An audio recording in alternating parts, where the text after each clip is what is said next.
Welcome back to Rick Reviews Video Games, where I, Rick, review video games. Up today is my review, or maybe partial review, on Watch Dogs Legion. Watch Dogs Legion? Watch Dogs Legion. Boy, that just flows off the tongue, doesn't it? Well, anyway, so it's a partial review because I wasn't able to bring myself to continue playing this game. And if you hang with me, I'll let you know why. From this point forward, though, there's going to be some light spoilers, just so you're warned. Look, I don't like doing this, but I didn't finish Legion, and that's because it's one of the most frustrating games I've played in a while. Interjection! This was recorded before I played Assassin's Creed Valhalla, but I was so bummed about Legion, I was still trying to work my way back to it. But yeah, Valhalla, way more frustrating, because of all the bugs. Legion is frustrating not because the mechanics are bad or wonky, and not because it's terribly buggy, but because everything is well executed, but it lacks, well, soul. Interjection number 2. Legion is the opposite of Valhalla. Sorry. Last interjection, I think. Here's what I mean. If you go through all the hoops, you can pretty much play as any character in this game. The shooting is clean, stealth is legit, the cover mechanics are accurate, and the driving feels fine.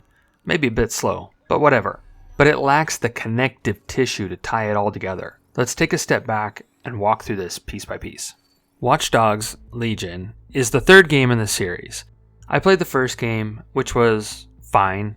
Really, it was fine. I skipped the second one, but I heard good things. Then I saw the trailer for Legion at E3 and I was hooked.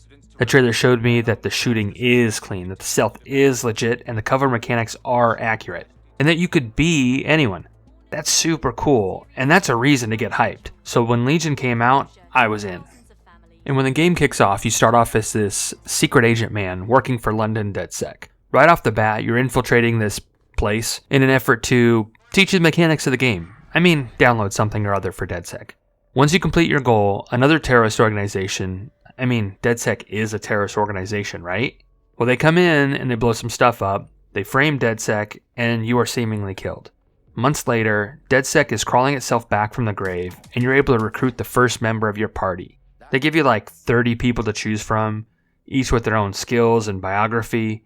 Then you're given your first mission to do, or something or other. Look, I don't really know what you're actually trying to achieve here. It seems like you're trying to take over London, and in the meantime you're fighting gangs, other terrorist organizations, a really evil corporation, and the local government, or possibly all governments. I'm not sure if the plot is vague, or if I was just so bored I missed it. Regardless, it isn't well thought out, and it really seems like advancing the plot is not the point of this game. This game is meant for immersing yourself in the mechanics and role-playing as your characters. In terms of mechanics, the big hook is that you can play as anyone. There are no NPCs here. All you have to do is tag them, complete a fetch quest, and they will join you. Each character has different attributes which are to help you on various missions. Some are construction workers, so they can walk onto construction sites without raising suspicion. Nurses for hospitals, police for police places, you get it. Over my time, I collected a new spy, a construction worker, a hacker lady, and a few other people. Look, it doesn't matter. There was almost no discernible difference. I infiltrated places as easily with the first hacker lady as I did with the spy, as I did with the nurse. All the attributes were for naught. Then once I was able to hack a big drone, all I needed to do was fly to the spot, drop in, grab the doohickey, and leave. I really didn't need to be stealthy anymore. This means that the game leaves it to you, the player, to roleplay as these characters. It's like you have 2 points, and you could get there by going in a straight line, or you could draw loop-de-loops, but there's no advantage for wasting your time with the loop-de-loops. Then there's the mechanic called permadeath, which is supposed to raise the stakes, but that only works if you care about your characters, which I didn't. But that didn't matter either, because I used my first character with my first stun gun and I was never injured, even when taking on well-armed gangs. There are 2 reasons, though, that I didn't care about my characters. 1, the writing's bad. And 2, since Ubisoft made every character playable, no one character got made special. Which means there is no one to relate to. There is no point of view. There is only the board and the pieces to play with. Sure, they have different biographies that you can read and different voices that you can hear, but that offers nothing in the way of personality, unless you interject one onto them. Okay, interjection number 3. Come to think of it, this game would be perfect for someone like Devin. Dude loves adding stakes where there are none. I'm being flip here because it didn't resonate with me, but there's some pretty cool technical aspects to all this. For instance, all of these people have different biographies, and indeed some have spouses, parents, siblings, coworkers, and you can actually influence how people feel about DedSec by recruiting those that are near and dear to them. That's pretty nuts. But again, it's all lost on me because Ubisoft does nothing to connect me to these characters. And how could they? There are thousands of them. In addition, the load times are terrible. I was playing on my Xbox One X, and I felt like this was a whole new level of waiting. I've pre-ordered the Xbox Series X, and when it arrives, I will see if it's any better. Interjection number 4. For real, this is the last interjection. I couldn't bring myself to play again. First I had Valhalla, and now I'm on Cyberpunk, so I'm too busy to go back to this mediocre game. But one of the biggest frustrations is when you switch between your squad mates, you get this load screen, and it's obnoxiously long. Like, if the big hook is that you can play as anyone and you can switch between people, you need to make that seamless, and this was anything but. I don't know. This is just disappointing, because in the back of my mind I was telling myself that this isn't the game for me, but I fell victim to the hype, and I'm super bummed about it. I think the biggest frustration is that this is a well-made game, and I couldn't care less. If you can be any character, then you never have a chance to care about one character.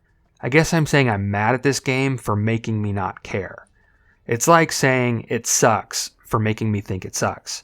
I think there are people who could really get into this, dive deep into the lore, and spend lots of time. But I also think there are lots of people who will get this, and they won't be in that group. Just so you're aware, in case you want to give this a go, I played for about 8 hours, and this was shaping up to be a 6. And if you're thinking, Rick, you didn't give it enough time, I played it longer than it took for the first season of Breaking Bad to air on television, with commercials. I think that's more than enough time to figure out if you like something. Think of it another way. I gave it enough time to watch the extended versions of The Fellowship of the Ring and The Two Towers. I mean, who sits there and goes, yeah, but it really picks up in Return of the King? So here's the value added. I don't know. I guess this game is for people who like to dive into game mechanics and are about maximizing what you can do rather than completing game objectives.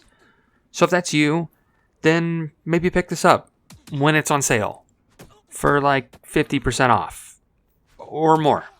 Hey, thanks for joining me today as I act like a big downer.